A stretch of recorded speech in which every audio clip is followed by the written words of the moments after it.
Welcome to the nice edition of the Clown Hour Podcast. I'm your host, Scott Burks. To my right or left, wherever you're seeing this, is my man, Dwayne Nash. Please check him out on the yard / HBCU Sports, reps about all things HBCU Sports, as well as Sleazy Radio every Tuesday night on Facebook Live. Check him out with the coach, with the crew. It's entertaining, it's hilarious, and you're going to learn something, a thing or two or three, as we like to say in the South. And also check out his great work on herosports.com, where he writes about all things FCS athletics as they pertain to HBCU sports. As for me, you see the website, The Klown Times, www.theclowntimes.net. And also, if you're on Facebook or if you're connected to Facebook, check me out, please. Where smartphone, desktop, laptop, wherever you are, wherever it may be, just type in The Klown Times. In the search window, you'll find me there as well. Also, you see the hat. That's merch. Get the merch. Get the merch. CafePress.com. Search for the Clown Time Sports. The actual link will be in the description after the upload to YouTube either tomorrow evening or Friday morning. And one more thing, please subscribe to the channel. We get lots of new subscribers. I'm actually shocked. So again, I celebrate the small victories. And you see Dwayne clapping. I think y'all too. So again, hit the subscribe button and also hit that bell so you can get notifications of whenever I upload new podcast clips, or just spare on the moment vlogs I do on one of the Bama's I'm covered tonight. One, Dennis Schröder, we'll get to him in a moment. But please do all those things and you'd be glad you did. Okay, so I teased Dennis Schröder, and we all know we're going to do the HBCU Sports Service, which I think we're all going to find very entertaining and shocking. We're going to start first with the Untold, with the documentary on Netflix. If you hadn't checked it out, please check it out. Untold, the Malice in the Palace. Yo, I was, golly, it's 2021. That was 2004. So 17 years ago, I was barely in my 30s. I was like 30 or 31 years old. And I remember that like it was yesterday. I was in North Carolina. I just moved back here from my first in Cincinnati to finish grad school at A&T. And I remember watching that with my pops and seeing that on the news. And my pops, I remember, first of all, my jaw dropped when I read about it on the ticker ESPN. And when my dad saw it live, well, not saw it live, but saw the highlights rather, and saw what went down, we both were like this. Mouths agape, eyes bulging, wide ass open. We're like, are you serious? And I'm ashamed to admit, when they were calling those players meaning Ron Artest for starting to fight, now I'm in a world peace. Steven Jackson for going to the crowd in defense of him. And Jermaine O'Neal for trying to do what he can to protect his teammates and himself. We all joined in the chorus of calling them thugs. Thugs, yes. That magic word that it's become a universal replacement for the N word. So if you don't, of course, if you're a white person, especially, and you're afraid of saying the N word out loud, you can get away with saying thug. It's a double entendre almost. It can mean one or two things. It can mean a ruffian or a black person. Apparently in Colorado, dinger means black person too, but that's a whole nother conversation for another time. What? A dinger. Oh, so you didn't hear about what happened? No. That'll be in the random shit segment then. All right, cool. Okay, let's go to the random shit segment. That later. All right. Yeah. Damn. Wow. Colorado, you tripping. But anyway, the point being. Well, not really, but yeah, we'll get to it later on. But the point is that I think most of us fell for the okie doke at the time of calling those players, coming down those players, saying they have no damn business up there. What were they thinking? They don't have any home training. They're thugs. I already mentioned that earlier. It's that damn rap music and everything else. And, when time passes, we have this thing called perspective. Along that perspective comes other outside thoughts like, wait a minute. There's a fool in the crowd that threw the damn cup on our test line who was minding his business lying on the scores table. Why was nobody going after them? Yes, I know that he was eventually arrested, but he didn't get as much pub as those three players I mentioned at the time and years later. And it came to the point that people still ask Jermaine O'Neal, Steven Jackson, and Metta World Peace about the Malice Palace whenever the anniversary comes in. I think November 4th, I guess. Was November 19th, if memory serves me 19th. correctly. Okay. So I know it's in a team somewhere, but Mm-hmm. yeah, that's what my memory has as of right now, based upon the documentary. That is that date. I could be wrong though. So basically, this coming year would be the 17th anniversary of it, because it happened in 2004, and of course this will be in 2021, which means that they may be asked about it again. But the whole point of that documentary was that it was Jermaine O'Neal's way, since he executive produced it, and then it did an outstanding job. He and his crew of getting all that together and getting the commentary together. If they're having Jim Gray commentate, like he get his thoughts on it as well. That was well done by Jermaine O'Neal. So props to him. But it pretty much gave a different type of perspective on the evening, because that was Jermaine O'Neal's way of saying, okay, I'm not going to talk about this again. Steven Jackson said at the end, I'm not going to talk about this motherfucker again. That was his almost exact words. Yeah. I'm sure Metta World Peace is tired of hearing about it as well. Oh, of course. But I'm going to say one more thing before I get your thoughts, brother.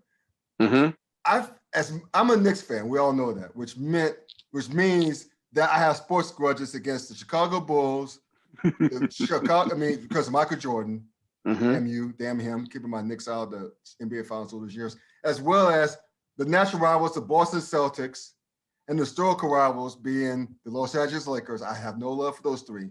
I also do not have any love for the Indiana Pacers, because of those playoff battles in the 90s. The playoff rivalries and the battles, yeah, most definitely. Because people remember Chicago versus New York, right? They remember Michael Jordan, Patrick Ewing, Anthony Mason, and later on, and also Charles Oakley going at it for Eastern Conference supremacy, right? Yes. Epic battles. But Chicago is just better than my Knicks were, so I'm not going to be mad about that. But Indiana and New York was serious. Yes. It was almost like Miami, New York bloodbath like. That's how bad Indiana and New York was in the 90s. So, but having said all of that, this documentary, again, this goes to show you how great of a job Jermaine O'Neal did. Not only made the Pacers more sympathetic, I actually felt bad for them, because that was their best team. Because remember, the year before, they won 61 games, if I'm not mistaken. They were the top seed, and I think they had home court throughout the playoffs. They won 61, they were 61-21. They finished a clear 7 games ahead of the Detroit Pistons, the Central Division, back when they only had 2 divisions in each conference. And so the thing was that Detroit ended up upsetting Indiana in the Eastern Conference Finals, if I'm not mistaken. Actually, no, the semifinal, the conference finals. The conference finals, yeah. Yeah, when they lost in 6 games, right. And that same Detroit team ended up generally sweeping the heavily favored Los Angeles Lakers in NBA Finals. So that was Indiana's best chance to get a chip. And then the following year, it looked like Indiana had a better chance of getting a chip. They started the season 7-2. They went to Detroit and put the beat down on the then defending champion Pistons. And then when all that shit happened, when he went, like when Metta World Peace hit a hard foul, took a hard foul on Ben Wallace. And Ben Wallace was really the instigator of that. Remember, he shoved him. Oh, yeah. He was the complete instigator in the entire situation. He's like this. He almost thought punched him almost. Well, not even that. We can fast forward a little bit further in that when he started throwing the headbands and wristbands. That was the thing that got the fans antagonized to throw up, mainly that one fan, to throw the cup. Right. And then once that happened, everything else became a snowball situation where everything else just rolled downhill from there. So basically the Pacers went from 7-2, they won that game to go 8-2, to 44-33 finishing third place in the Central Division. And that was that year. I think the NBA went to 3 divisions East Conference. So they finished third behind the Chicago Bulls and the Detroit Pistons, and ended up going back to the finals and losing to the San Antonio Spurs in 7 games. So those 2 Indiana teams, Pacer teams, 2004, the 2003, 2004 team, the 2004 to 2005 team, those were their best teams. And they ended up coming up short. And I think that year of the Malice of the Palace was Reggie Miller's last year in the NBA. So before I get more into that, give me some thoughts on what you took home, like as far as what you saw differently after watching that documentary on Netflix. Okay, so the first thing that I took differently, of course, is the one thing I just said.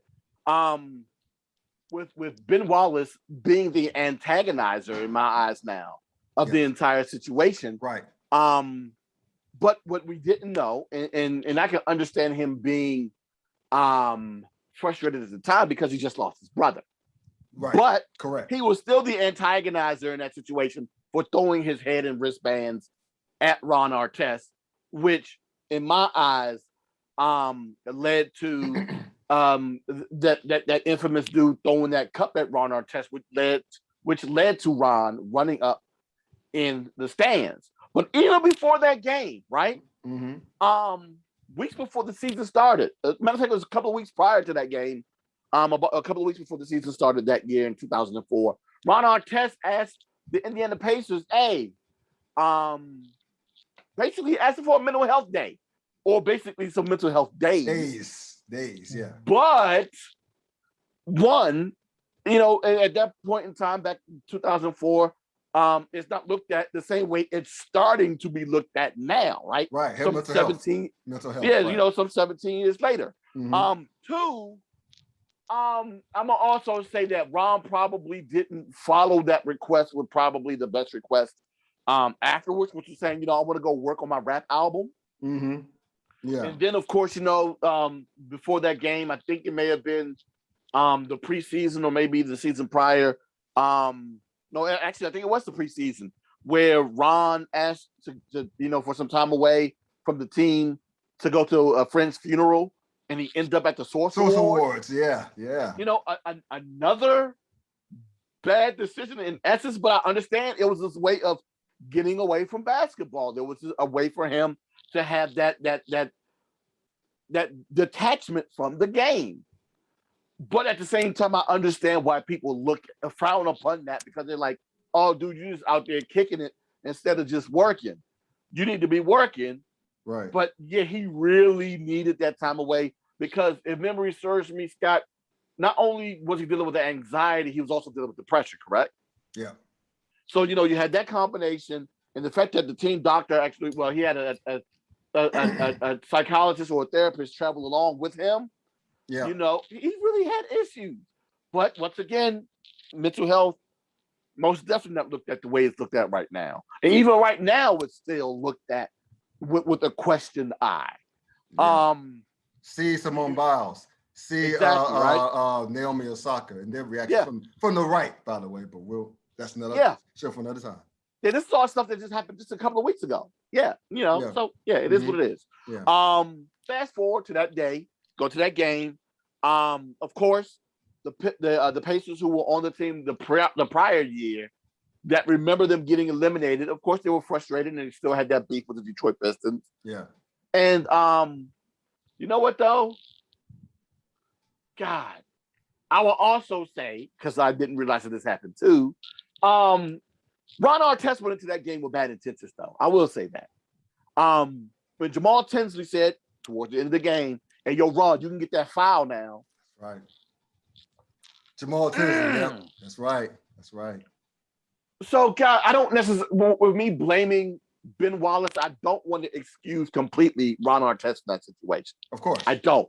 Because he didn't need to foul him in that situation. No. It's game 10 of the season. Well, we really could blame also Jamal Tinsley for putting that in his head, because remember Stephen Jackson was like, when he heard that, like, what the fuck you mean telling him he could take a foul? Do you know what tell them the stage it is, or tell them the game it is, and the beef. Yeah. But anyway, go ahead. Yeah. So you had that situation, which led to the foul. Mm-hmm. You know, foul was a little rough, but it wasn't that tough. But at the same Right. time, you know, the fracas starts. And the way that we all know, we've watched enough basketball now, nothing was going to happen because no punches were thrown, right? There was just a bunch of pushing. Okay, cool.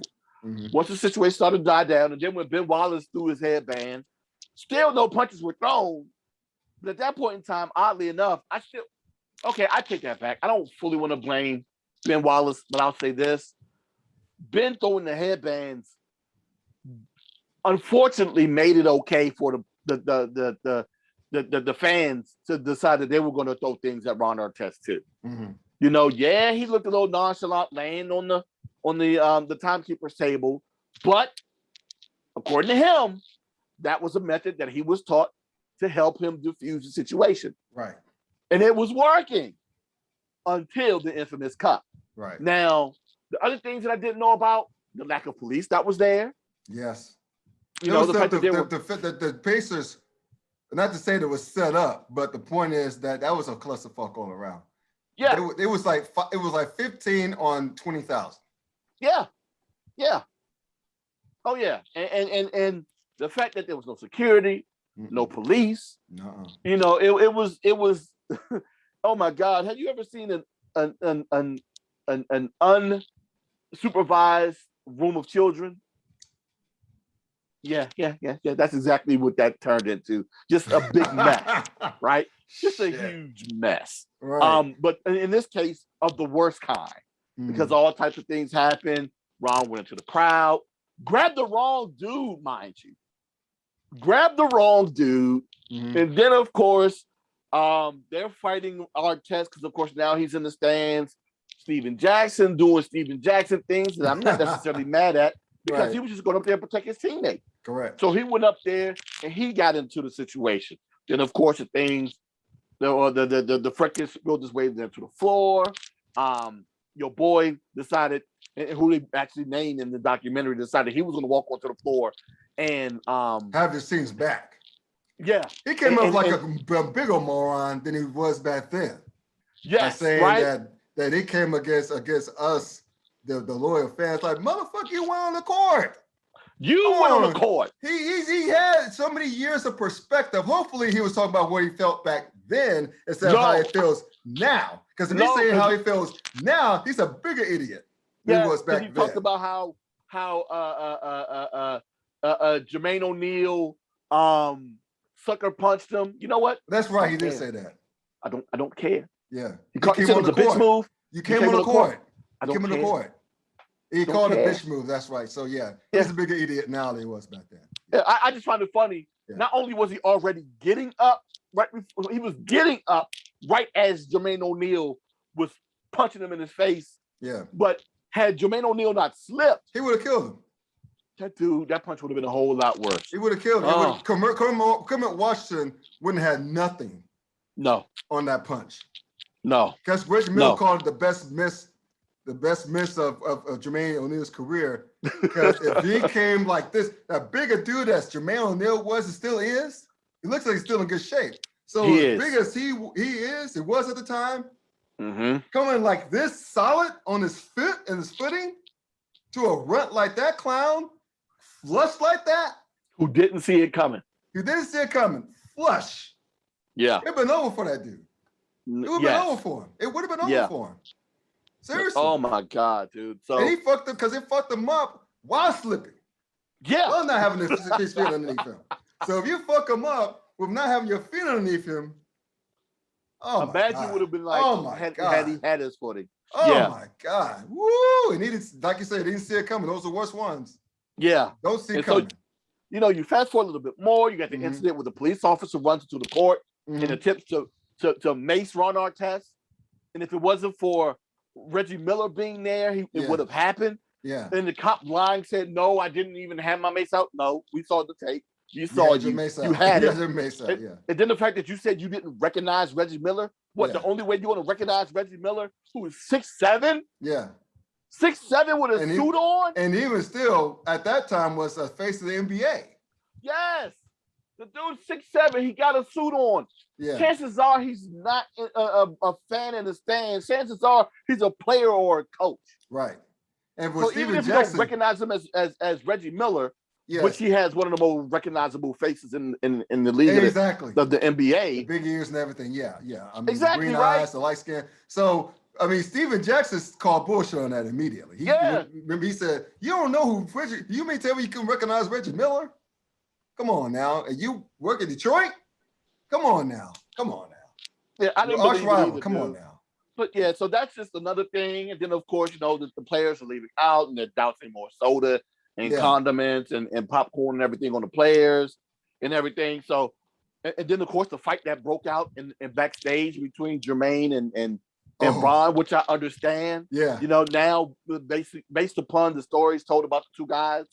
But my biggest takeaway is how sad I feel for Jermaine O'Neal and Reggie Miller. Yeah. Reggie was at the end of his career. Yeah. Year 18. Mm-hmm. And he was dealing with an injury. And then you lose Artest, Jermaine O'Neal, and Steven Jackson for a bulk of the season, even though Jermaine O'Neal's suspension was rescinded. Reduced to 15, yeah. Yeah, yes, thank you. Reduced, not rescinded. It was still reduced to 15. He still was gone for 15 games, right? And you still missing two other players. Right. Ron is now ashamed of what happened. Yeah. He wants to be traded. That team is no longer the same. Right. Everybody's out of there. Jermaine O'Neal misses out on winning a championship. Reggie Miller misses out on the opportunity of winning a title as well. Yeah. Which would end up making him say, "You know what? I can't take it no more." He said that too. He said he's like, "I had enough." Yeah, it's like it's year 18. This craziness, I'm done. Mm-hmm. I'm done. The window's closed for me. I can't take it no more. So he retires without a ring. Jermaine O'Neal retires without a ring. And at the same time, he kind of like bounced around. He had a couple of moments where he did end up, playing well in spots in other organizations, but he would never get back to the glory in which he had when he was an Indiana Pacer. And then, of course, eventually, Steven Jackson and Ron Artest will go on to win titles. Right. So, I feel bad for them as well, especially with Ron Artest, because of the pain that he held on to. For one, feeling as though he disappointed his teammates. And two, even after winning the title, the first thing he said when he was interviewed, or the thing that they showed him during this interview saying, was how bad he felt for not being able to win the title in Indiana. Yeah. Can you imagine? Yeah. So to say that Ron Artest is a dude that doesn't care, man, get out of my face. Yeah. There's no in the world I've ever heard anyone say, "Hey, I wish I would have been able to do this elsewhere." It's not to say that it hasn't happened, but Ron Artest is one of those guys that did it. And he gained more respect from me, even though it's not like me too. But he gained more respect from me that from that moment there. Because he showed bravery. He showed bravery, but admitting he was a coward. Yeah. Because he couldn't take it. He's like, he felt so bad about fucking up this season, he wanted out. That was his way of dealing with it. He didn't have any hate towards the organization nor his teammates. They may not have despised him at the time, but that was his way of dealing with it. He was like, he was ashamed. Yeah. It was a shame. I mean, and mental health is a trip, man, because to touch upon it, I remember when he was getting the interview from his car promoting his albums. Yeah. And I remember Mark Jackson. Each time he started working at ESPN at the time, he's like, turned to him and said, "This dude has issues." Just a cry for help. That was back then he said that. He said, because there's no way this dude is in his right mind and responding to why he was missing some games and, and why he did what he did, and going to the Source Awards and promoting his album was asking about, well, what about the team? You skip it on the team, man. So he said it then. He said, I remember the quote, "This dude has issues." Yeah. And it's a cry, and it's a cry for help. He said it back then. So, and anyway, one more thing you touched upon the players involved. Yeah, man. I mean, Jermaine O'Neal, it's the point where Ron Artest even said, I keep calling Ron Artest, Metal World Peace, said that when I remember he said, yo, Jermaine O'Neal, he's like, he was the best player in the league at that point. He's on his way to becoming a superstar. Mm-hmm. And, because to have that height and quickness, he had a great shot. He could take you off the dribble. He was basically almost ahead of he and Rashid were ahead of their times, basically. Yes. You know, a big man, a center who could cross you up, right? Could get a shot, get his own shot, could hit some free throws. He could play down low. He could play on the wing and down low at 6'11", with 7 foot some wingspan. Mm-hmm. He could do those things. They were the early stretch fours. Yes, sir. That's right. And he was one of the better interior defenders, along with Ben Wallace at that time. So basically, you had a team where it was like you had Ron Artest, the best perimeter defender at the time, along with Jermaine O'Neal, who was one of the better perimeter defenders at the time. They had and Steven Jackson, who was that dog. So they had a squad, and Reggie Miller wanted to give up. Like he said, "Hey man, look, I can still lead y'all, but yo, you gotta carry me with y'all now. I still do my thing as a shooter and whatnot, but this is y'all's team." So to have all that there, they had a squad. They had a hell of a squad. And also going back to O'Neal right quick, man, it's like when he spent 8 years doing with the Pacers, then shortly thereafter, after the 2008 season, he was with the Toronto Raptors, then the Miami Heat. They spent a few years in Boston. Yeah. Then I think a year in Phoenix and a year in Golden State. So yeah, it was the what could have been. He was a 6-time All-Star. So help me out with this, Scott. Uh-huh. So that means he got to Miami after the title runs. Yep. He got to Boston after they won their titles. Yep. And the year that he got to Golden State was the year that they lost, right? Yep. Oh my God. The luck of this dude, man. Yeah. The luck of this dude. So what was the year that he played with Golden State? 2013 to 2014. Now, was that the 72 and 10 year? No, that was Miami. Miami won it all that year. Okay. Yeah, Miami won it all that year. Oh, that's right. Yeah, 72 and 10 was further on. So Right. yeah, so that was before they even made it to the finals. So yeah, he gets there before the Golden State even makes their title runs. I'm lying to you. The San Antonio Spurs won all that year because that was during the LeBron James years. So that was they lost to the San Antonio Spurs. That's okay. Right. Kawhi won his MVP that year. So it was that MVP. One. Okay. It was that year. It was that season. Yes. So yeah, it would still be right before as Golden State was getting better. Right. But they hadn't. They were a playoff team that year. They were a playoff team that year. Yeah. Exactly. They were a playoff team. Yes. Oh my God. So yeah, he missed opportunities all around. Yeah. So yeah. So those two guys are the ones who I had who my heart broke for most in that entire situation, being O'Neal and Reggie Miller. But yeah, man, it's oh my God. And then of course the one that I text you about as I'm watching it was the score of that Eastern Conference Game 6 win by the Detroit Pistons. Good old defense, 69-65. That was good old defense. I know it was painful in the eyes, but that's good old old-fashioned NBA defense right there. That was a 90s basketball spilling over to the 2000s football. Yes, right. And the thing is, you talk about the NBA, who at the time was looking to clean up their image in a lot of ways. You talk about the thug mentality that everybody was just afraid of. Oh my God, it's just these dudes who just happen to be from the street that dress a particular way. You're scared of them, dude. Really? Right. It's not like these dudes are out here committing crime. They just dressed a particular way. But I digress. And they had tattoos. But okay, cool. And then you had the fact that you have this. You still have a carryover of this defensive basketball, which isn't pretty to watch and it's not putting up a ton of points, and fans are upset by that. Yeah, and oh my God, the way that God bless him, David Stern handled that situation by not. It was a unanimous decision. One to nothing. He was gangster. I didn't like that, but David Stern was gangster.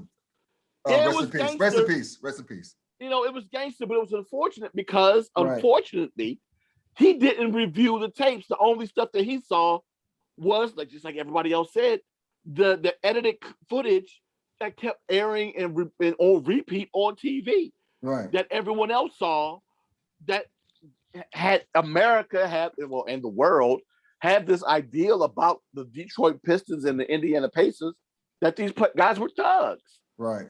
But it is what it is, man. And I just also found it funny that the instigator, the guy that threw the cup, was the ex-boyfriend of the neighbor of the attorney who ended up doing the case, investigating the entire situation. And that's something that's hilarious. And even that fool was like, trying to play the victim. Motherfucker, you started it. Well, even before he played the victim, let's not forget the interview he did where he was kind of braggadocious about it. Right. Where he was almost saying like, as if he was going to get away with it, as if he said, they're not going to charge me. Exactly, I'm a paying customer. So, whatever. So, hey, once again, kudos to you, buddy, for being a jerk. But once again, it's this whole thing that we're starting to see all over again with the Russell Westbrook situation, with the Trae Young situation, with the situation that still pisses me off with the Trae Young, and I'm a Knicks fan. Yeah, and those fans. I mean, no one should be spat upon like that. No. Oh my goodness! Could you imagine if it landed on him? Could you imagine if that was anyone else other than Trae Young? Oh God, dude! Once again, he knew what era to do it in. Yeah, because he couldn't have gotten away with it in the '90s. Oh, he most definitely wouldn't have gotten away with it. He would have in 2004. Right there. Hell, even it was Russell Westbrook he was trying to do that against. Oh, he would have knocked his ass out. Oh yeah, he would have knocked his ass out. If someone spits on you, that's assault. That's the reason to go. Exactly right. That's the reason to go. And I don't understand why people just ignore these cautionary tales as if, hey, we're at a different time. This can't happen. You think it can? You sure it can? You sure about that? You saw what happened as a result of one former president? Of what happened on January the 6th? You sure? Shit like that? We didn't think shit like that would ever happen like that in our lifetime. You sure you wouldn't see something like that again in the NBA arena and the NHL arena and the MLB baseball park and the NFL stadium or now an MLS arena? Are you sure you're not going to see that again? Or a NASCAR track? You sure you're not going to see that again? Yeah, that's what I'm like. Keep on. You sure about that? Keep on pressing the buttons. Okay. Keep on thinking that you're going to be the victim. Okay. If anything, dude, watch this documentary and see how they investigated it back in 2004 and see if it won't be done better now in 2021. Because the fact that they had all of those cameras in the arena and was capable of, and that attorney, Lord Jesus, the patience this man has to watch all of that footage from all of those different angles to identify everyone that was guilty in that situation of being violent, from the guy that threw the chair to the guys that were on the floor. I forgot about that. He threw a chair. Yeah. Wow. So keep on testing these dudes. Not only will you be prosecuted, to the furthest extent of the law, you might catch an eye jam. Right. You'll be like your boy from Detroit who's still acting like an old punk, talking about something. It was a bitch move that he got stolen in the face for placing himself in war. Right. I mean, I'm not going to say that that's war because, yes, I understand how severe war is, right? Right. But you want to go ahead and get yourself out there in a melee, in a fight, and introduce yourself into it. Okay. What your boy Naughty by Nature used to say back in the day, guard your grill, knuckle up. Right. And your boy didn't do that. Protect yourself at all times. Once again, he had his hands by his side. Yeah.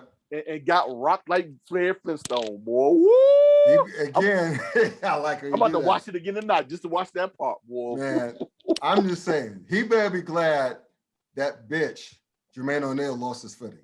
Yes. He wouldn't be able to sit in that chair and give thoughts like that. He probably would be 6 feet under.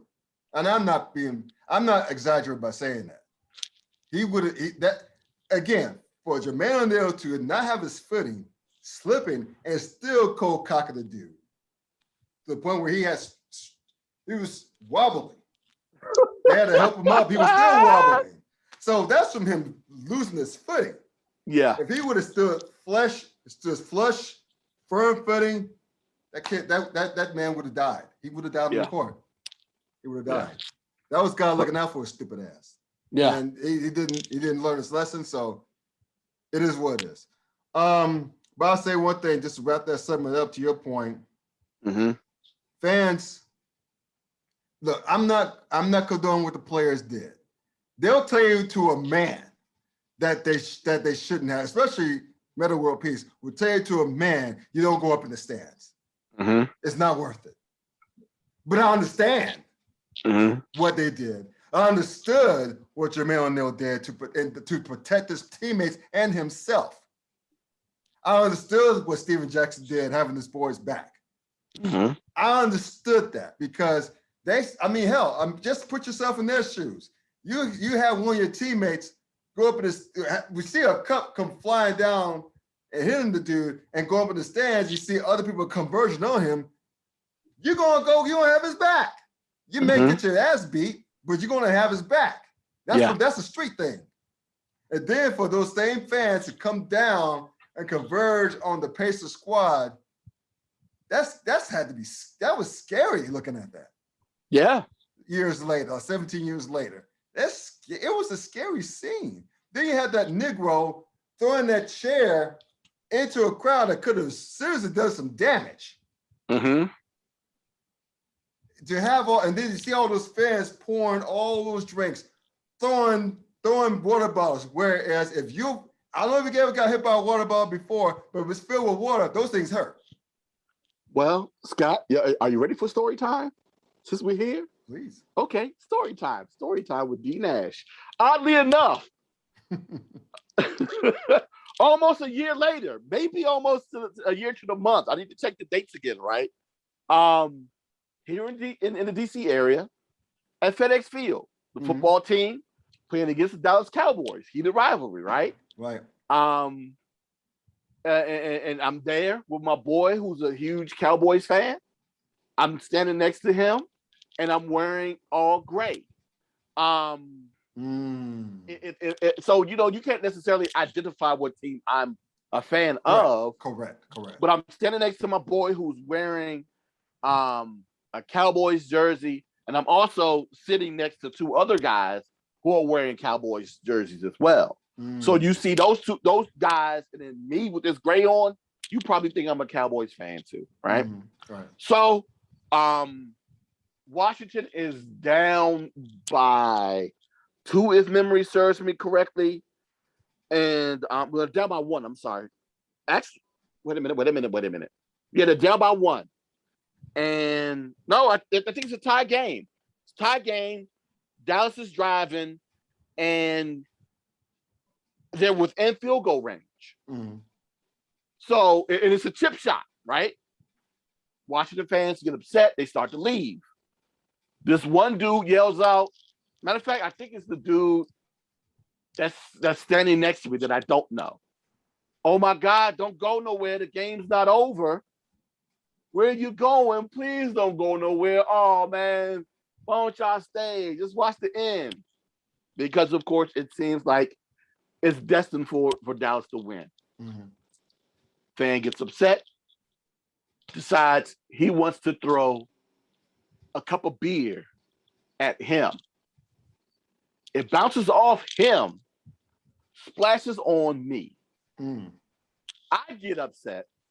I turn around with my fist balled, and I recognize who did it. And I'm like, okay, his skin is of a particular shade. If angry black man runs up there, I'm going to get the brunt. Yeah. So I'll go ahead and I'll calm down, right? At this point, of course, the dude next to me gets upset. He's trying to figure out who did it. So he's trying to rush up to get to the guy, but there are 2 Washington fans who are women sitting behind us, but he's trying to get between them. Of course, they're not letting him get by because he has his Cowboy jersey on, and they start screaming out, "Oh my God, he's assaulting us. Leave us alone." More beer starts pouring down towards our section. And of course, at this point, I'm still getting hit with said beer. Wow. And I am pissed at this moment, but I'm trying my best not to rush out. Mind you, the play is about to go on behind me. What I ended up missing was the fact that Troy Vincent came through the line of scrimmage, blocked the kick.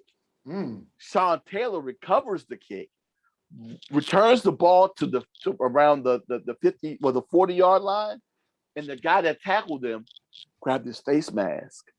Another 15 onto that. So they watching the penalties called, the assess. It's a 43-yard kick. The kicker who had missed a kick earlier that day nails it for 43 yards out. Washington wins the game. I think that's probably one of the few times I was happy for getting doused with beer, not on purpose. But yeah, once again, another fan situation that got out of hand because of emotion. And I understand this rivalry or whatever, dude, is words, but you can't feel as though that you're entitled to do whatever you want just because you're a fan. Right. And I understand alcohol. And it's not that serious. It's not that damn serious. Dude, you don't own the team. It's not that serious. What are you going to get out of it? A black eye. A black eye in a fine or a police record. Yes. I mean, it's not that serious, people. It's not that serious, dude. So yeah, I just found it odd and weird that was the response, that was the reaction to everything that went down. But yeah, that's just another one of those cases, situations where Nuno Uno right here was involved in a situation that could have went completely left, and thank God that it didn't. Well, let me tell you this one thing before we wrap this segment up. I would have thought that Duncan that Mouse of the Palace would turn into the podcaster's experience of bad fan behavior, huh? Living in Cincinnati, being Steelers fans, I've been to my fair share of rivalry games, right? I've seen the Browns play the Bengals here. I've seen the Steelers play the Bengals here many a time, but I've never seen the Ravens in town. And I had a chance, and while I was living in Washington, in the DMV, my wife was this close for my birthday present to get me a ticket to the Steelers-Ravens game at M&T Bank Stadium. She was this close. Yeah. Give me a ticket, but she decided against the last minute. I was like, that was when the rivalry was really bad. So at any rate, I was at the Steelers-Bengals game. Hell, it might have been 3 years ago. No, 4 years ago. And very long story short, we're sitting in the end zone, right? Back in the end zone.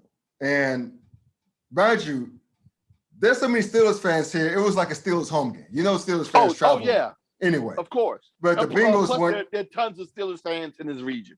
Yeah. So basically, you already know. So basically, the Bengals were actually a playoff team during those years, right?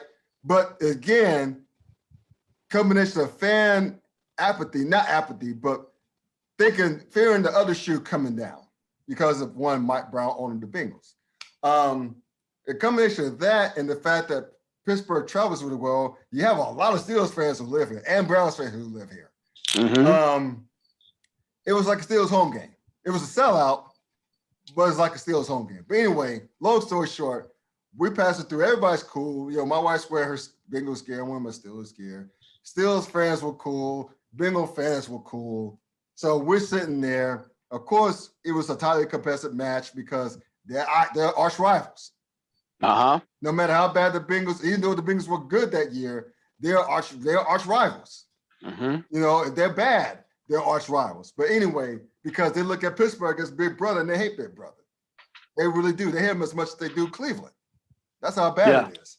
So long story short, we saw a few fracases, if you will, around the stadium. Thankfully, nothing happened where we were sitting, but they were happening in pockets around. It was getting in the second half around. The game got tight. Pittsburgh ended up winning, but you saw shit happen. And then, then one year they played them in the playoffs in the wild card round. And that was when AJ McCarron was it was the same season because AJ McCarron started for Andy Dalton because Andy Dalton injured his thumb against us. Gotcha. So that was the game where the Bengals had it won, but thanks to a Jeremy Hill fumble. And I was watching it with my sister-in-law. That's another story from that time. I'm not sure she reacted to it. But a frat brother of mine was at the game. One of my line bros was at the game. He said, Scott, there were fights breaking out when the Bengals choked that game away. Steelers fans were talking mad shit. And there were riots breaking out. They had to leave. Wow. He and his guys had to leave early to avoid getting sucked up into some confrontations. And Andre, that's the name. He's not a small guy. He's maybe 5'9", 5'9"-ish, but he's a big guy. He didn't want anything involved. So he and this crew bounced. They bounced. But he saw, and I have other friends at the game, they saw stuff happen. All right. It was worse than it was in the regular season. So I say all that to say this, guys. Fans, it's not, and obviously players will tell you it's not worth it, but fans, don't be assholes. Please don't. Don't be assholes because it's not that serious. No. You got to, what happened in the Palace that night cost the Pacers a possible championship, caused Reggie Miller to quit, ruined the career trajectory of Jermaine O'Neal. That's who it affected as far as the hardest, the most was O'Neal and Miller, those two guys. And one more thing before we move to another segment, basketball related. O'Neal did quit, had a funny quote that, and I think he was talking about on the Dan Le Batard show with Stu Gatz. Great show, by the way. Great show, by the way. Got tuned to that. He said, well, that guy, John Green is his name. He said that guy chose the wrong line of work because to have that pinpoint accuracy from way out there. Where he was, He said it should have been a pitcher. He had an amazing accuracy, but, he made light of it. But that was something, bro. But anyway, and that, well, I understand there's going to be parts 2 and 3 to that. Oh, really? Yeah, that's the first part we saw. Because it's only, it was like, I said only, it's like an hour and maybe 2 minutes. It was an hour and 5 minutes. Yeah. Yeah. So from what I've read, now I could be wrong, from what I read, there's going to be parts 2 and 3 to that. Interesting. As far as that. What else are they going to tell of the story? I don't know. But I guess maybe it's part of the Untold series, I guess. I don't know. But anyway, I thought it was well done. Props to Jermaine O'Neal. He was in the big most three. definitely well done. Yeah. He's in the big three right now, and it still looks great. And I like what he said. I like when I have one last thing. I like what he said that Jermaine O'Neal said that he took the blame for not understanding Ron Artest's mental situation. He was clueless about it. You mentioned it earlier too. So props to you. Yeah. He mentioned earlier that, that no one had a clue about Ron Artest, what he was going through mentally. It was crazy. I keep calling Ron Artest. Metal World Peace said he had issues. And he still has issues. He still gets counseling. And he and Jermaine had lunch a couple years ago for the first time since that season. Dope. That's what I was hoping for. And so they sat down and talked about it. I think Jermaine treated him to lunch. And he said they had a great conversation. And I think he mentioned he apologized to Ron for not understanding his mental health. Yeah. That's what I was hoping for. That was the biggest thing. And then, of course, the other thing that kind of added on to the crazy of Ron Artest, which was basically just another way for him to try to find solitude and escape from everything that's been going on, was the name change that a lot of people laughed at. But I'm like, yo, if you listen to the meaning of the name, why is it so funny? Right. Just because he's eccentric and he's dealing with anxiety and depression. But yeah, once again, it's something that this country is going to have to go ahead and continue to address, to learn to deal with a whole lot better than what it's doing, even to this day. But you can't see it. Mental illness, you can't see it. You really can't see it, and it's up here. It's very lazy to just go ahead and label it as crazy. Yeah. But quick addendum to my story: the date of that story was, oddly enough, November 5th, 2006, it was almost 2 years to the day, 2 weeks away from the 2-year anniversary of Malice in the Palace. That's what makes that thing that much more interesting. And yeah, that final score of that game was 22-19. The game was tied. Dallas was driving, and it was legit a tip shot. You know, I mean, I wouldn't have been able to make it, and that's a whole nother story for another day. But yeah, that was supposed to have been a chip shot situation, and yeah, the fact that the kick got blocked and amidst all of that beer stuff, I went home smelling like beer. But that was the happiest I ever felt smelling like beer. I bet it was. Oh my God! Yeah. Yo, speaking of basketball, let's move to another subject. We went from the bad to the downright stupid. Okay. Dennis Schröder. How do you turn down, if you're Dennis Schröder, the Lakers hand your ass, or your little bitty ass, 4 years, $84 million. I say a little bit because he's barely 6 feet tall. 4 years, $84 million. How are you going to say no to that? The only way that I say you say no to that is if you think you're going to go elsewhere and get more. But you know what? Not only he didn't get that, he got 1 year, $5.9 million. He went from $84 million guaranteed that he didn't deserve to 1 year, 5.9 in the cold-ass city in Boston. You went from 70 degrees to sunny, 365 days in a year, by 365, 7 days a year, to like gray skies during the season. Can't go outside without a coat on when it gets like when the season starts and until when the playoffs start rolling around. Even then it's all dreary and bunch of like guys bitching about that chowder and park the car. Now the worst part about it all really, is the fact that he's going to a place where I'm not one to judge because mine is probably worse. But the worst part of it is that he's going to a place where he's going to have very little chance to prove that he's worth a larger deal. He's going to come off the bench. Exactly. He's going to come off the bench. He's coming off the bench. He's not starting to over Marcus Smart. I'm sorry. No. He's not. He's not. He's not. No. Because one, even if he can't, okay, at best he may be able to put up points like Marcus, but he doesn't play defense like Marcus. No. And they're going to sit him for that. They most definitely going to sit him for that. I know a lot of Laker fans who were happy at the fact that Schroeder's gone. Like he wasn't going to be worth the deal that they were looking to get. LeBron is too, by the way. He's not saying it. But LeBron he's not saying no, God, no. Yeah, but it's going to be very interesting to see what happens with the rest of this dude's career. Because he basically took what he could, because I don't think anyone else is going to give him anything close to what he was going to get with the Lakers that he said no to. But hey, lesson learned, right? It's a big lesson learned, because this was at 81 million he lost out on. 84. 84. 4 years, $84 million. Divide 84 into 4, by 4, you get 21 million a year. He would have been averaging from 21. So essentially, for one season, 21 mil to 5.9. Well, not just that. This is the fact that he lost out on the 84 million, because he's not getting that 84. No, he's not. And I don't know if he hadn't fired his agent, he should fire himself.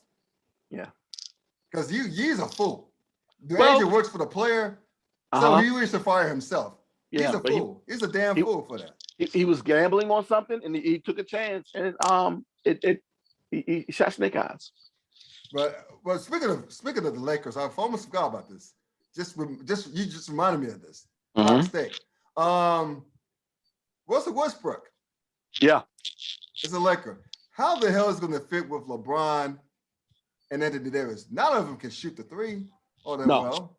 So how is this going to work? Because I don't see this working. I see teams packing the lane again. Yeah. Daring those fools to shoot. Yeah. I mean, they're not fools, but the point is daring those guys to shoot from the outside. So they're basically the same teams that were last year. It's going to force LeBron to be a little bit more of a perimeter player. Is that a strength, though? No, exactly. It's not a strength. No. Yeah. The thing is, though, he won't have to be as much of a facilitator as he was the last 2 seasons, though, because now you got Russ there. But yeah, they're going to most definitely need someone that's going to be able to stretch the floor in that situation. Because you're right, they're going to pack the lane and dare them to shoot the three. Because I can't name nobody on that roster right now that's an outside threat to kill you from the three. Now, Carmelo can stretch the floor, but the key is, of course, there's going to be there's consistency with him being able to do that. But again, he's not a 3-point shooter. Right. And I don't know if he's going to be capable enough to stretch the floor to free up the inside for AD and for Russ and LeBron, who like to drive to the basket. But, it's one of those situations we have to wait and see exactly how it's going to pan out. And I don't know if we talked about it last week or not, but if we didn't, my biggest concern, of course, is the age of that organization. You got 7-8 players on that team now that's over 32. And they're going to have to battle a lot with these younger organizations for a top seed so that they can have home court advantage. Because even though this team is experienced and could potentially win a series on the road, do they want to test that theory? So it'll be interesting to see what happens. And what's the guarantee that Anthony Davis, he's injury prone? What's the guarantee exactly right that he's going to be, and LeBron, he's going to be what, year 19? Yeah. So what's the guarantee that he's going to be healthy? His father time is undefeated and not tied. Russell Westbrook, he's been nicked up. What's the probability he's going to be healthy most of the season? So I'll say this though, he doesn't play like he's 32. Right. He's very aggressive. Yeah. But the thing is though, he plays his ass off. I love that injury though. Yeah. Yeah. So that's the one thing that they do get. That's a plus with Russ. But hey, I made a rhyme. But I'm about to say, I was like, you're jumping around. You're spitting. Get a turntable out. But yeah, that's the one thing, he is aggressive, but the thing is, how consistent is his jump shot? And the one thing, of course, that he also can't do well is shoot free throws. So hopefully he'll improve on that too. That's one thing that team is not gonna like a lot is him going to the line and missing free throws. Because I didn't like it when he was here doing that. So I can only imagine what it's going to be like when he gets to LA doing it too. But I digress, dude. It's going to be interesting to see exactly what that team looks like and what type of run they have during the regular season. Because, of course, one of the biggest things that LeBron complained about all season long was how close together the last two seasons were. Mm-hmm. And being that they didn't advance past the first round this year and didn't make the playoffs, well, I mean, he's still tired from, being that he didn't go deep in the playoffs this past season, hopefully he gets the rest that he desires going into 2022 or 2021, 2022.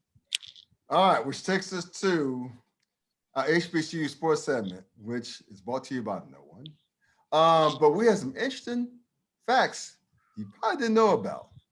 And it's a doozy if you stay attuned either the NBA or the world of the HBCU sports. So Dwayne, take away, brother. Yeah, so let me go ahead and start with the news that I guess it's going to be breaking news here because it probably won't be announced until tomorrow. Mm-hmm.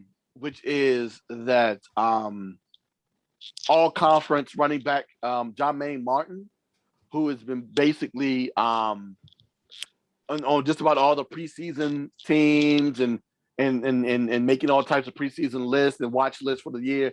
He's also on the Reese's Senior Bowl watch list as well. So it's just another preseason accolade he has on this upcoming season, which appears to be it could be a big one for him as he could potentially transition on to the NFL come 2022. So I'm waiting to see exactly how that breaks down. The biggest news, well, actually, before we even get into that, let me see if I can get this real quick. Here we go. This is the news that everybody can use. Oh my God. With the name, image, and likeness license that's been coming out, but that just started this past summer for the collegiate athletics. An interesting move happened last week. Johnson C football player, wide receiver, Kaiwan Dukes. Now, for those who are unfamiliar, Johnson C. Smith is in the city of Charlotte, North Carolina. Private school, CIAA school, yep. Yes, sir. Division II. He became the first HBCU athlete to sign with Bojangles Chicken. All right. Can you imagine the request for chicken sandwiches, 3 pieces with dirty rice and Bo-Berry? I love Bojangles. Sweet tea? I'm so pissed that there's none here in Cincinnati. I splurge on them when I go back down south to North Carolina to visit my mother. That's a must. And I got my son loving it too, which I'm proud of that, but go ahead. Hey, you can't go wrong with Bojangles. Can't go wrong. I'm glad that they're actually here in the district. So, there's a couple of them here that I will occasionally go to.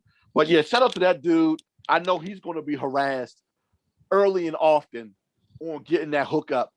Oh, can you imagine being on campus? Like, yo, dog, we'll hook your boy up. His teammates and his roommates. Where you gonna hook your boy?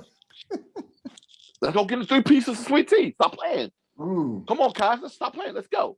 So the news that you really wanted me to talk about was the news that came out earlier today. And when I first saw it, I kind of scratched my head because I didn't understand exactly what it meant. Now I do. Former NBA player, J.R. Smith. It was announced earlier today that he has decided to go back to college. He's pulling a Rodney Dangerfield back to school. And not only is he going back to college, he's not going to just any college. He's going to the illustrious North Carolina Agricultural and Technical State University. That's right. And he did. Not only is he doing that, but he also has a little athletic eligibility left. Because he never went to college. He came straight out of high school. Yeah, but of course he's not playing basketball. Let's be real. He's not going to do that. Right. He's playing golf. So shout out to J.R. Smith, not only who was working to obtain his liberal studies degree from North Carolina A&T, he's becoming a member of the men's golf team. So I applaud him, not for just being a member of the golf team, but for also looking to work on his degree. And then something that kind of got glazed over, the beginning of the story came with such fanfare and huge announcement that the death of this story just went by so quietly, and I barely heard anybody talk about it. Oddly enough, a couple of weeks ago, almost a month ago now, back on July 20th, this name's going to sound very familiar.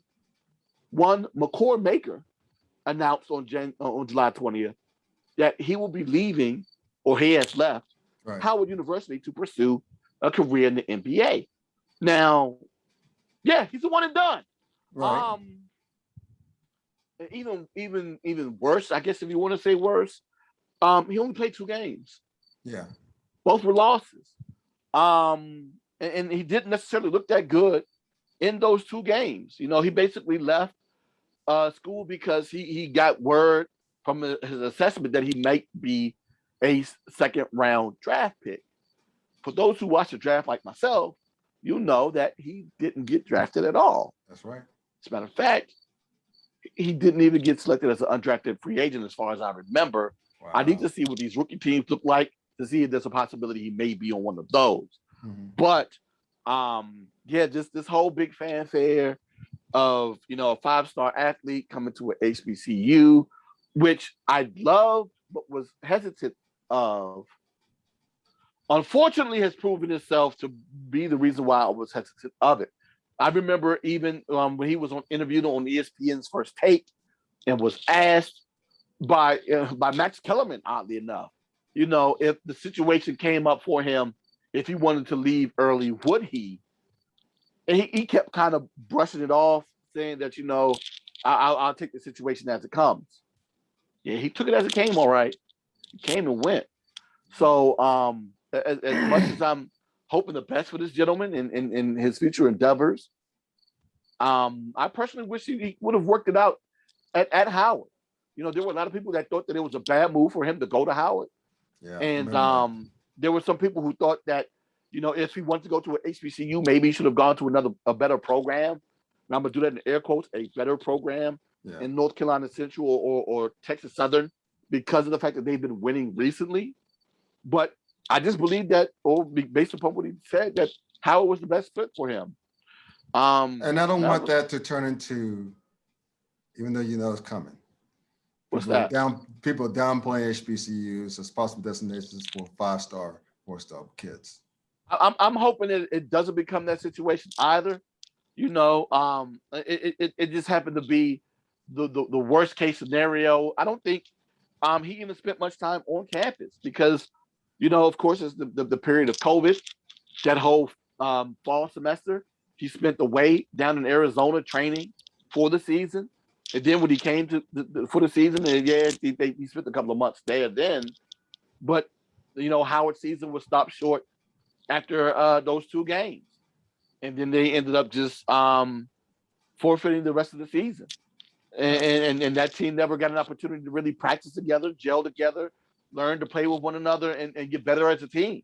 Right. So for them to lose both him and the young man that went to Purdue, I don't even know if he got drafted either. I need to check back to see if that was the case too, because that was his reason for leaving. I didn't know half the cats who were drafted, undrafted the other week. So neither do outside of Cade Cunningham and Jalen Green, I don't know. But go ahead. Yeah, I'm like, who are these cats? And you know, I guess we'll learn soon. And the enough, Gonzaga right? kid too. I forget his name. The Gonzaga kid too.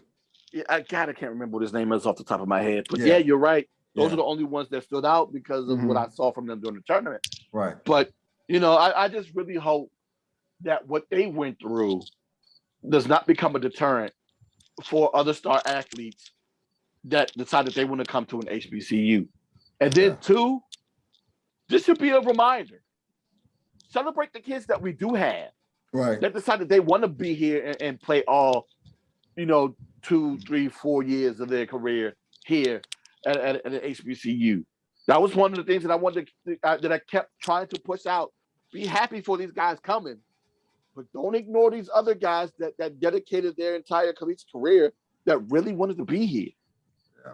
You know, they got dreams and aspirations of going pro as well, but they stuck around and they decided to put in their time at, you know, their respective in institutions before moving on. So yeah, just remember that, man. Even with this whole movement to have guys come over, celebrate those that are currently here. Well said, brother. That takes us to a random shit segment. Ooh. Definitely not brought by anyone. So you got a doozy that we talked about off camera. I'm gonna get mine right the way right quick because it's not as cool as yours. Wait a minute. What did I mention off camera? I almost forgot about that one. Give me a quick hint. Oh, no, not off camera, but you mentioned early in the show. I'm sorry. Okay, you teased early in the show. I'm sorry, during the first segment, during the Malice and Palace segment. But I'm waiting for that. But that's going to be cool, much cooler than what I'm about to tell you. Okay. US won gold in basketball. Yippee, yay, we're supposed to win. But you saw, man, I love these new players. Kevin Durant and goaded on by Draymond Green, talking that shit on the IG Live. He said, let me go holler. Let me go ahead and talk some shit right quick. I'm going to talk my shit right quick. Talk shit to Kendrick Perkins, he of Mushmouth fame. He talked shit. And I loved Kendrick's response to it. He said, y'all won the gold medal. You know, the first thing that comes out of my mouth is clowning me, but congrats nonetheless. So he's owning it. He's owning that, bro. So I'm not mad at Kendrick, but these athletes, man, are funny. You know what, though? I'm not mad at them. And let me tell you why. I'm not mad at them either. They're funny. They're funny. Yeah, okay, God, they're funny. Most definitely. But I'm not mad at them for doing what they did, because this is the same team that everybody buried, and I almost was on that train too, a couple of weeks ago. Now, I did hint around and say that Tokyo was looking just like Athens. Yeah, but I was afraid of that too. As was I. But the thing that I kept saying was, dude, it's just one game. Right.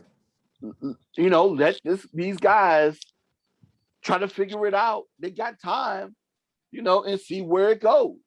And where did it end up leading them? To a gold medal. Yeah. So all the criticism that they received, all the criticism on whether or not Greg Popovich is a good enough coach to coach international ball. Oh my God, they're about to stick. Like I said last time, Michael Jordan has ruined us. International ball has gotten a whole lot better. Yeah. It's going to get it's gotten harder. Speaking of Patty Mills scored 42 points in the bronze medal game. Yeah. That Patty Mills? Yep. Who Patty Mills is somehow- nice. Patty Mills is nice, man. I know They got some good players in Australia. They got Joe Ingles. I mean, they got some damn good players, man. And because of that play, Dellavedova is playing NBA. Oh yeah, right. Yeah. But because of that play and the way he's been such a great player coming off the bench, especially for the San Antonio Spurs, he got a new deal going to the Nets. Yeah. Good for him. Which would be interesting to see how that works out for them too. I think it'll work well for him. But go ahead. Yeah, because it's a consistent bucket getter for them. Right. But I also thought Jeff Green was that guy for them too. But I digress. That's another conversation for another time. But yeah, now all that talk it can't stop, but it has ceased. And congratulations for the U.S. men's basketball team and the women's basketball team. Right. And how did I forget this? HBCU news. Oh my God! The medals. They won the 4x4. The men's 4x4. Yes. Our boy Terrence Ross was on that squad, and I think another young man. Yeah, Trevor Stewart and Randolph Ross were both on the 4x400 men's relay team. Randolph Ross, my bad. Yeah, so Trevor Stewart, who I had said before last week, who was a member of the mixed 4x400 relay team that won the bronze. Trevor, along with Randolph Ross, who also competed in the 400 Open, were both on the relay team. Now, they didn't compete in the finals, but they did compete in round one. That led to Team USA qualifying for the final. And that team ran a time of 2:57.77, which is the best in round one. Mm-hmm. That time was still fast enough for them to even still win the gold anyway. Right. If that team would have ran, but they ran with another team. Shout out to my man T, the track guy, who pointed out why Trevor and Randolph were replaced in the finals because of a bad exchange with the baton. Right. And I understand, what happened with the 4x100. They didn't want to take no chances. I don't want to talk about that. Well, they don't want to talk about it either. Yeah. But it's not to say that team was necessarily better, even though they did run a faster time. Mm-hmm. But still, congratulations to both Trevor and Randolph. Because they were part of that relay pool, they do walk away with medals themselves, even though they weren't on the podium. But they did help that team get there with their performance in round one. And once again, that makes them the first two Aggies to become Olympians and win gold, and win medals. So congratulations to the both of them gentlemen. Trevor, who's a senior, who ended his career this past season, and Randolph, who was looking to go ahead and go back to Greensboro and compete for one more season there for the Aggies. It's going to be an interesting season to see how he looks. Come November, December for indoor track season. Right. But let's get to your story though. You were teased her in the show. So get to the people in Colorado and the name the half of us Black folks and why it came to be. I want to hear the story. Let me make sure I get all of this stuff correct. Mm-hmm. But for those who saw the situation, there was a game this past weekend in Boulder. I'm sorry, in Denver. For the Rockies, right? Yeah, for the Rockies and the Marlins, where it was believed that a fan screamed a racial epithet, of course, the N-word to one of the Marlins players. I'll make sure I get this correct. Yeah, it was Miami Marlins player, outfielder Lewis Brunson. He was out of bat. And in the background, you can hear a gentleman yelling. But it was kind of hard to understand exactly what he was yelling at the time. But it was believed that he was yelling the N-word, right?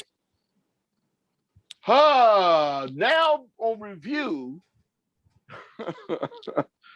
it's if you look at the tape and if you, I guess, listen again without suggestion, I guess, it's believed that he was actually calling out for the Colorado Rockies mascot that's name is Dinger. Now, how you can confuse Dinger with the other with the word. N-word Yeah. is hard for me. Dinga. But Dinga. that's the part that got me, right? Yeah. I heard him yelling and I'm like, yo, that GER is pretty hard. Yeah. Now, when I say dinger, the emphasis is on ding. Ding, not gur. Right. But this Bama's emphasis was on the gur, which is why it stood out so much when he said dinger, dinger. And I thought it was pretty bold, even if he was using a racial slur, to do that behind home plate in view of the camera. But either way, you know, it was reported the Rockies are looking to potentially change the name of the mascot because of this situation, because they don't want it to ever happen again. I'm like, no, leave the name. The name's not the issue. It's your boy with the hard GER. The fan behavior. We're getting back to it. Interestingly, from the first segment when you introduced that, you teased that. Yeah, but I'll say, you know, it just happens to be that he was actually looking for the mascot to come over so his kid can take a picture. Right. I just want this dude. Yeah, I just want this dude to go ahead and work on his emphasis and that hard GER he got. But you know what, dude? I mean, I don't want to accuse him of doing anything, but with that hard GER, I wouldn't be surprised, bro. I wouldn't be surprised. That GER was hard, boy. Whoop, whoop. Hey, you know what? Remember I mentioned the word thug?